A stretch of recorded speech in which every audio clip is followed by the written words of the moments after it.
Halo Sobat PPATK, selamat bergabung di Jumatan.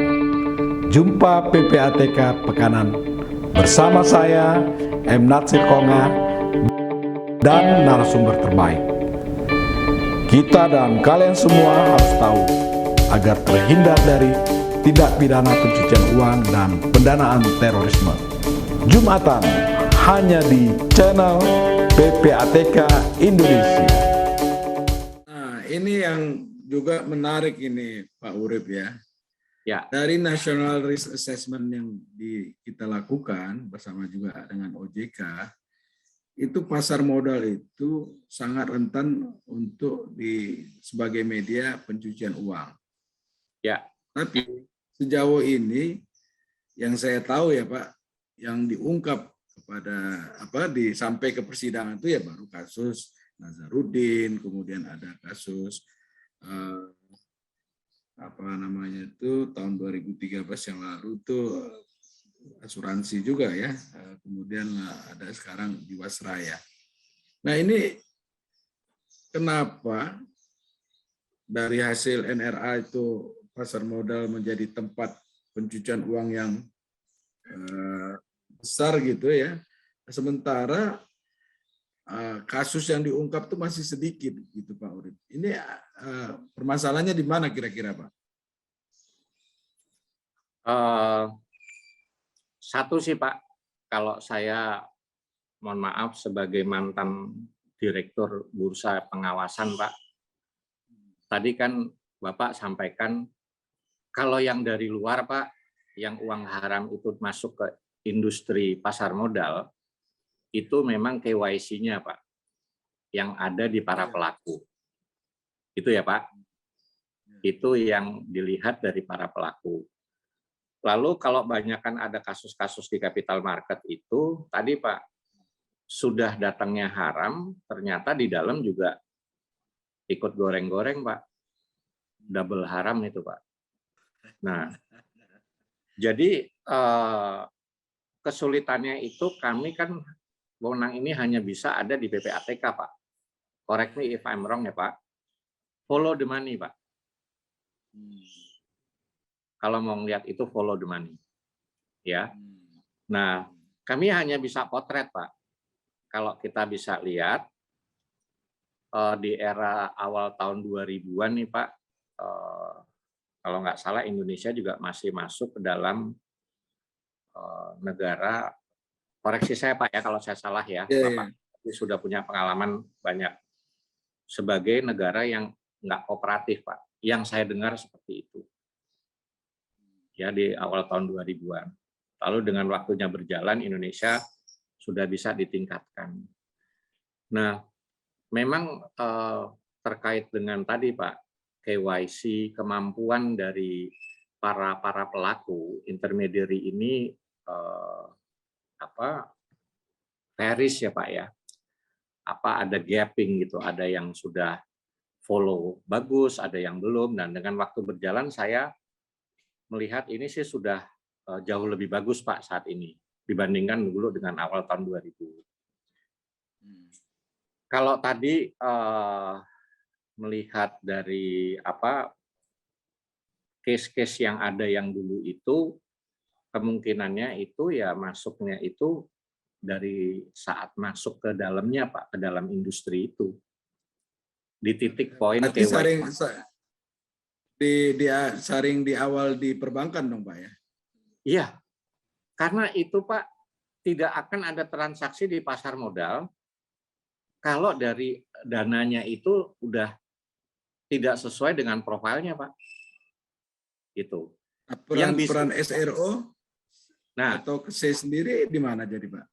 Kalau kita melihat tuh gini Pak, tadi kan dari KSEI itu melihatnya kalau pada saat ditanya mengenai data gitu Pak ya. Tadi kan kita informasi apa sih Pak yang ada di kita? Kita punya data statik Pak dan data transaksional. Ya. Data statik itu ya kita pakai mulai dari nomor SID-nya, NIK-nya, sampai tanggal lahir, alamat, itu semua kita ada yang sesuai dengan Dukcapil. gitu. Nah, ini kayak datanya itu diisinya oleh siapa, Pak? Oleh Pak, para perusahaan efek, bukan KSCI Pak yang isi. Nasabah kan tadi saya gambarkan datangnya ke perusahaan efek atau ke selling agent Pak kalau mau beli reksadana. Selling agent itu ada di mana sih? Ada di bank Pak rata-rata. Bank itu ikut menjual produk reksadana. Jadi itu ada di sana Pak. Data ini kan Pak. Jadi boleh dibilang jangan sampai garbage in, garbage out ya Pak. Jangan sampai data ini yang merupakan integritas daripada kita punya report itu jadi apa ya nggak benar, integritas datanya salah gitu. Nah, jadi KSCI punya di situ Pak. Satu lagi kita punya data transaksional Pak. Misalnya Bank Q ini jadi investor mulai dari tahun 2000. Kita punya potretnya semua Pak. Beli jualnya apa saja, sampai kemudian ada corporate action-nya seperti apa, data kepemilikan, data mutasinya, kita punya Pak. Transaksi bursa atau tidak, transaksi reksadana atau bukan, ya baik Bapak reksadana itu kan subscribe sama redeem Pak. Subscribe membeli, redeem menjual. Atau tadi Bapak ada dapat dividen, ya dapat kupon bunga dari surat utang, ya Bapak dapat apa red issue, apa dapat warrant, itu kita dapat datang semua Pak. Itu yang kita bisa berikan pada saat kita diminta. Tapi KSCI sendiri memang tidak punya data Pak, bahwa si Fulan, apa siapa ini orang yang apa diindikasikan ya Pak ya. Tadi diindikasikan ini memperolehnya dengan tidak wajar gitu. Itu key point-nya ada di perusahaan efek atau selling agent Pak. KSCI itu kembali lagi jadi seperti sentralnya, gudangnya Pak. Nah, orang yang masukin ke gudangnya ini Pak, yang memang perlu. Dan itu sepengetahuan saya sudah banyak di-enforce juga Pak oleh OJK. Kita punya aturannya juga mengenai apa untuk nomenklaturnya saya lupa Pak ya, OJK yang baru ini. Kalau dulu tuh peraturannya 5D10 Pak untuk KYC itu VD10 ya Pak ya. Apa 5 Romawi D10 itu dulu peraturannya. Jadi ini yang apa mendasari OJK atau bursa pada saat melakukan audit, apakah para pelaku itu sudah mempunyai SOP atau mempunyai prosedur terkait dengan tadi pencegahan tadi, Pak. Iya, iya. Gitu. Key point-nya ada di sana, Pak. Iya, gitu. iya, Kalau iya. KSCI kami walaupun kita punya Pak data investor ya, tapi kita tidak punya informasi apakah investor ini atau ini tuh yang ini apa quote unquote terindikasi bermasalah ya Pak ya. Iya, iya, iya. Nah, sekarang Pak Urip, apa tips yang Pak Urip bisa berikan kepada para investor itu agar mereka aman ya di dalam melakukan investasi? Karena begini Pak Urip, di lapangan itu kan juga terjadi bagaimana misalnya saham perusahaan yang katakanlah abal-abal gitu ya, dari sekian rupiah bisa dalam beberapa waktu melonjak sampai puluhan ribu. Atau sebaliknya ya, saham perusahaan yang punya nama besar dalam waktu beberapa waktu bisa merosot sampai ke angka ribuan seperti itu, dari puluhan ribu. Nah ini untuk mereka supaya lebih safe ya di dalam melakukan investasi, apa yang harus dilakukan oleh investor atau juga apa yang saya lakukan Pak supaya para investor ini tidak dirugikan karena sistem gitu Pak, bukan karena kesalahan dia di dalam melakukan investasi. Oke. nanti saya tanya balik ini, maksudnya Bang Nasir ini, Bang Pio ini sistem tuh apa gitu ya, kesalahan. Tapi Ya, secara umum tadi kalau saya sebut apa memilih saham itu lebih bagus yang mana, keputusan itu ada di investor. Akan menjadi salah investor juga kalau misalnya saya bukan fund manager, saya dipasrahin dana. Udah deh, gue percaya sama lu, udah lu yang ngelola. Dan orang yang ngelola senang-senang aja Pak. Semakin banyak transaksi dia dapat, semakin tinggi komisi. Ya, ini apa rule game-nya ya seperti itu. Orang yang makin banyak transaksi menghasilkan komisi yang tinggi. Regardless nasabahnya rugi atau untung, Pak. Sales itu seperti itu. Mainnya dia omset, dapat komisi ya. iya Ya. dapat, iya omsetnya Jual Pak. beli, Jadi iya, pokoknya jual beli. Kalau nasabahnya apa rugi ya urusan nasabah gitu. dia tetap dapat ya. Iya. Jadi itu tadi Pak yang saya bilang bahwa seorang sales itu sudah ada Pak di aturan OJK-nya. Kode etiknya sudah ada. Wajib mengetahui kondisi keuangan nasabah dan profilnya. Tadi Pak yang saya ilustrasikan apa orang pensiunan umur 65 terus apa diminta ini saham ini bagus, saham ini bagus. Itu kan dia memberikan rekomendasi. Keputusannya di siapa? Nah, jadi ini kan generasi milenial Pak tadi yang kita bahas nih banyak nih. Ya. Fenomena saat ini yang banyak tuh influencer, Pak. Influencer. Jadi ada influence, ada seorang selebritis atau orang yang cukup terkenal. Wah, gue beli ini untung. Nah, orang akhirnya mengekor saja, Pak. Ngekor aja, dia nggak tahu, katanya beli saham ini si Anu bilang untung, ya gue ikut. Gitu. Jadi ujung-ujungnya sebenarnya edukasi, Pak. Literasi, Pak. Literasi itu penting. Iya. Atau karena literasinya masih kurang atau bagaimana Pak? Sehingga banyak investor yang Iya, kalau ngomong literasinya pasar modal dibandingin sama perbankan, kita nangis darah, Pak. Jauh, Pak, kita kecil, Pak. Alhamdulillah, 2 atau 3 tahun terakhir ini sudah mulai naik, Pak. Tapi jauh, Pak, masih sama perbankan. Saya ingat, Pak, ada Pak Nasir ini masih umur 30-an sih ya. Kalau saya kan, lah bener, Pak, kok Bapak ketawa. dikali 2 kali Pak. Nah ini Pak, kita ingat dong Pak, dulu waktu kecil itu ada Taska Tabanas Pak, tabungan. Itu gerakan pemerintah Pak. Karena dahulu orang tua saya nyimpen uangnya itu di bawah bantal Pak, di bawah kasur. Iya kan? Mulailah dikenalkan perbankan, supaya itu untuk membangun negara juga. Gitu kan? Masuk ke perbankan, nanti digunakan perbankan untuk memberikan untuk perusahaan-perusahaan yang untuk membangun. Nah, di capital market Pak di Indonesia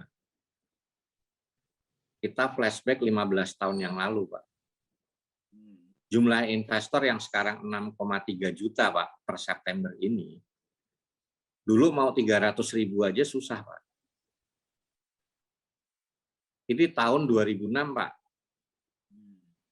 Kebetulan, mohon maaf, saya waktu itu jadi komisaris di KSE, makanya saya tahu totalnya berapa. Berapa banyak investor. Nggak sampai 300.000 Pak. Padahal capital market sudah dimulai dari tahun berapa. Itu. Ya. Nah, jadi literasinya Pak. Orang dulu bilang, Bapak PAM. Bapaknya kerja di Bapak PAM. Perusahaan air minum ya? PAM.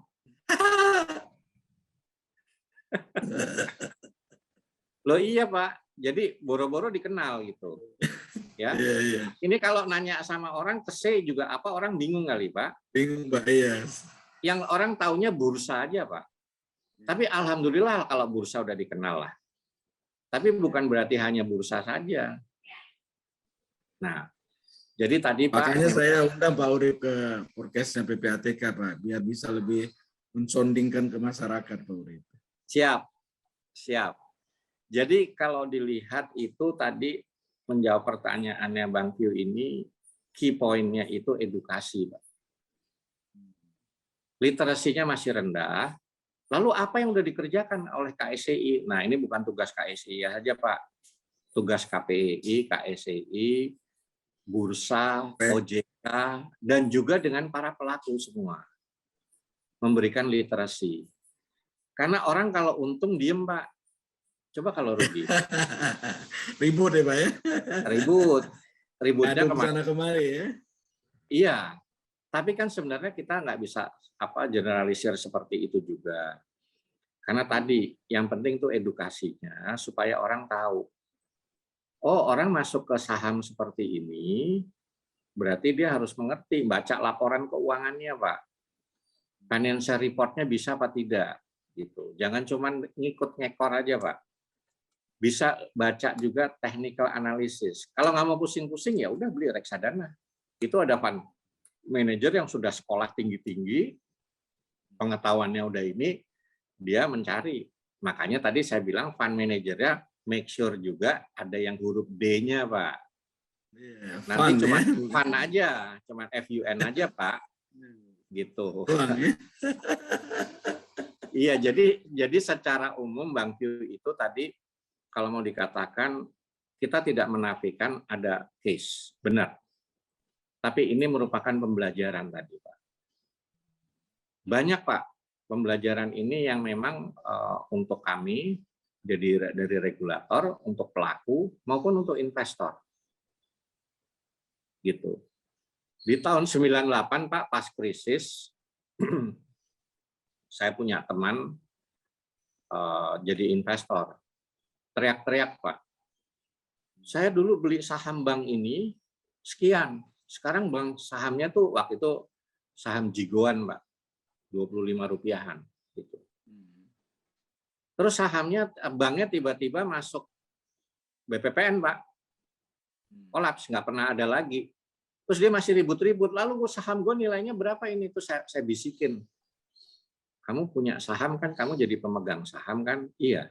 Kalau kamu jadi pemegang saham, berarti kamu pemilik kan? Iya.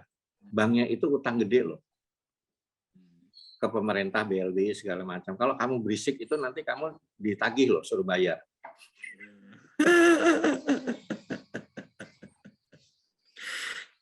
Iya, artinya kan tadi Pak, ada bad apple, ada good apple. Tinggal kita, makanya kita beli. Banyaklah istilah-istilah itu, saya bukan analis Pak, nanti silahkan kita sampaikan. Ini buat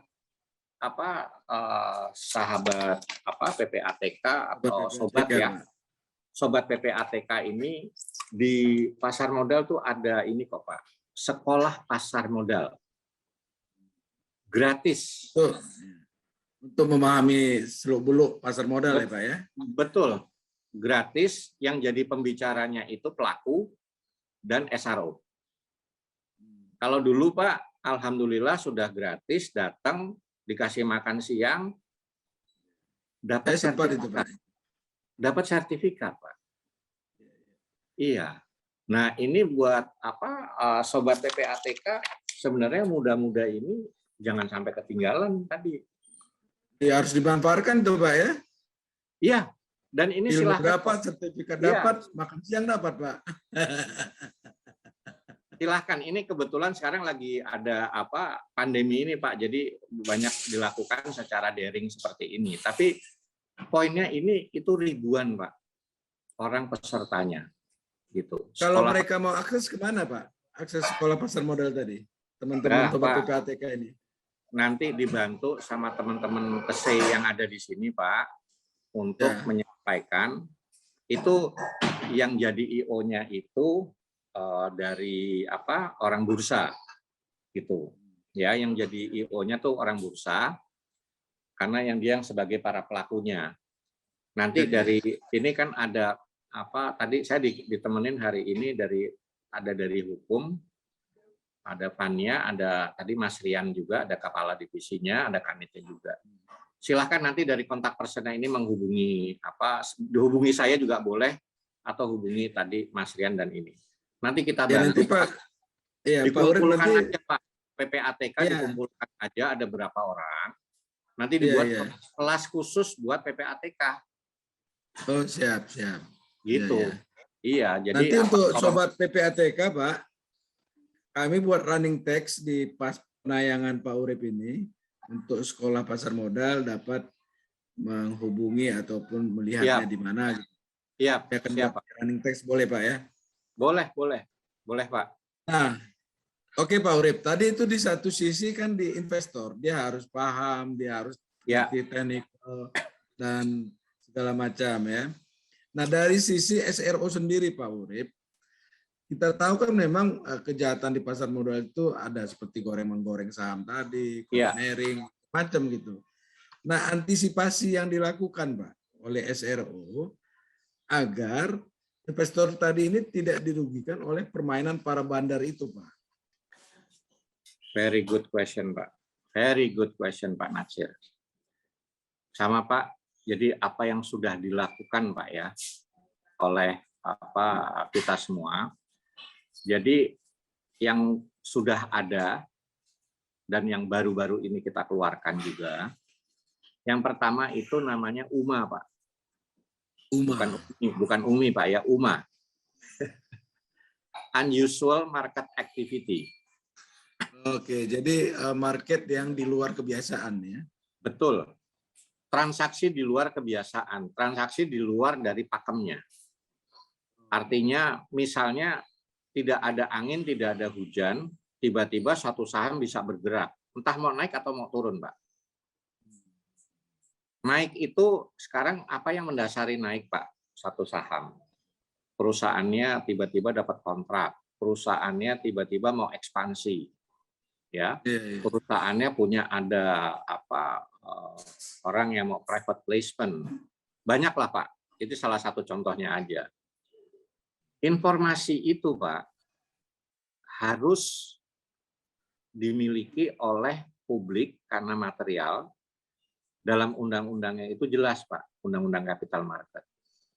Siapa yang punya informasi itu, orang dalam kan, Pak, ada insider kan, Pak. Manajemen harus mengungkapkan ke publik. Gitu. Ada di undang-undang, diungkapkan di publik, Pak. Kalau tidak diungkapkan di publik, hanya segelintir orang tahu. Orang itu beli, Pak. Kalau ini yang kejadian yang benar ya, Pak, kalau ini kejadian memang perusahaannya mau ekspansi atau apa sesuatu yang bagus. Kalau ini cuman cuman pencitraan, sebenarnya nggak ada, Pak. Itu namanya baru digoreng, Pak.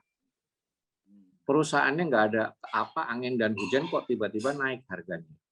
Kembali lagi, kita harus analisa laporan keuangan, kita harus analisa teknikalnya seperti apa, kita harus ngerti, Pak, jeroan isi dari perusahaan tersebut. Bursa punya, Pak, gambarannya itu. Apabila ada yang nggak benar dari pakem tersebut, dikeluarkanlah UMA, pengumuman, Pak, kepada investor, kepada publik. UMA terhadap saham ini, UMA, Unusual Market Activity.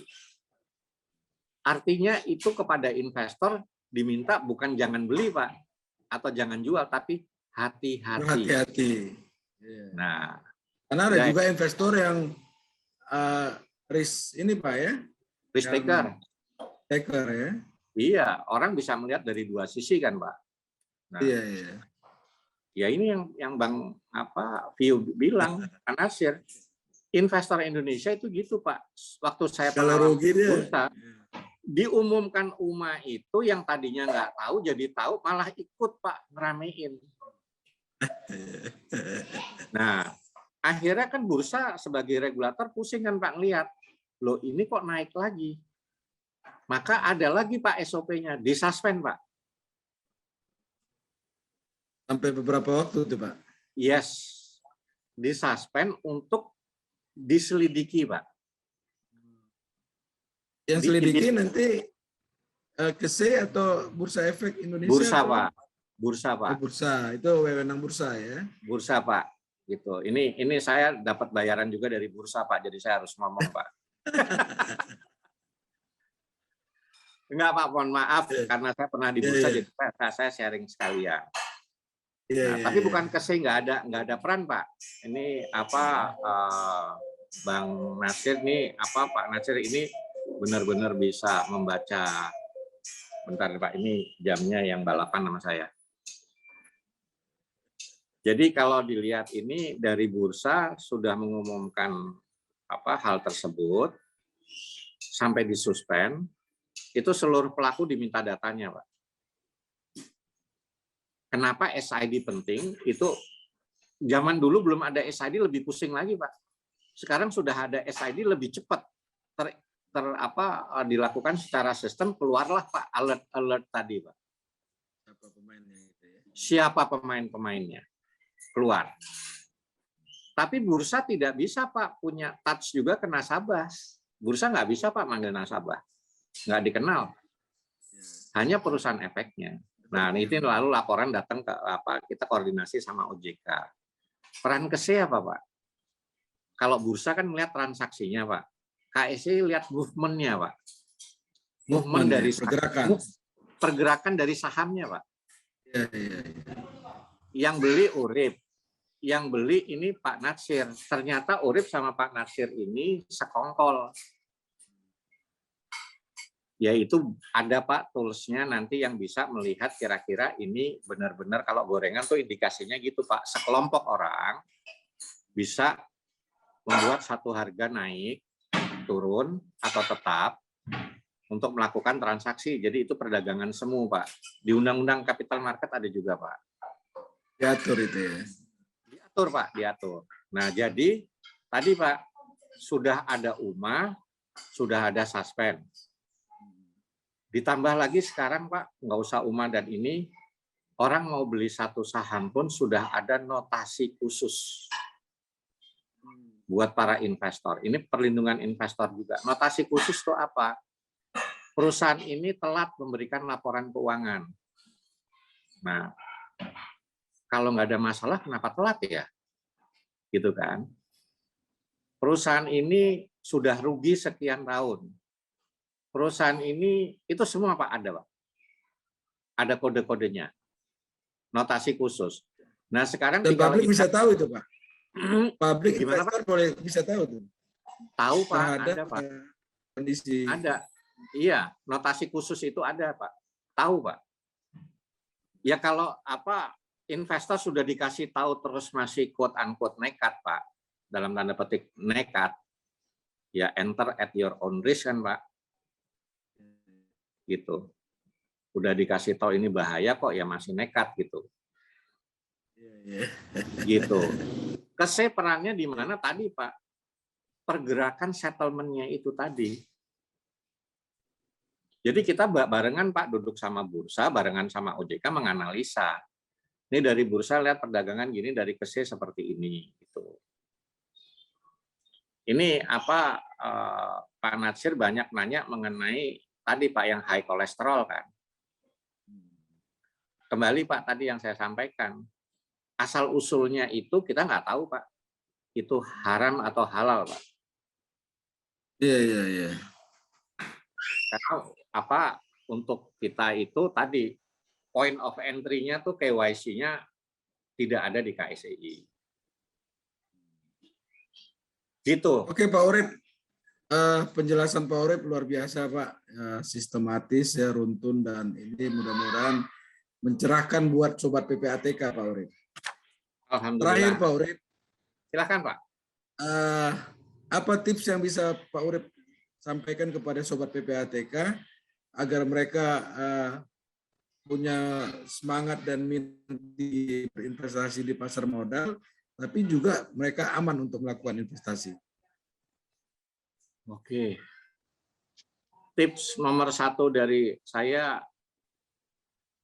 jangan pernah berinvestasi apapun kalau kita tidak mengenal produknya. Kita tidak mengenal industrinya. Ya. Banyak tawaran-tawaran Pak sekarang, bukan hanya di capital market, entah itu tawaran untuk yang berbau MLM, yang berbau untuk apa investasi di apapun, komoditas. Jangan pernah masuk ke satu hal yang kita tidak tahu, kenali dulu. Jadi kalau perusahaan itu know your client, kita know your pelaku ya, gitu. Kita tahu apa bidang yang mau kita masukkan apa. Jangan sungkan untuk banyak belajar. Jangan pernah berhenti. Jangan pernah berhenti untuk belajar. Karena setiap saat ini, apalagi sekarang sudah era digital, segala sesuatu lebih mudah untuk dicapai. Untuk kita mencari tahu. Dan jangan ketinggalan kereta juga. Jangan, banyak orang bilang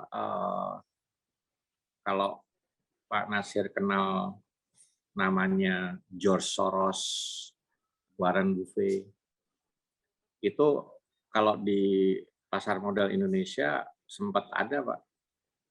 Ini katanya George Soros mau masuk. Nah, gosip kan, Pak? Orang masuk ikut beli, gitu loh. Jadi dari baunya aja itu bisa membuat harga itu saham naik, Pak. Nah, jadi jangan percaya hanya dengan rumor. Mendingan kita mengerti fundamentalnya. Mungkin singkatnya itulah bahasanya, keep on learning, ya.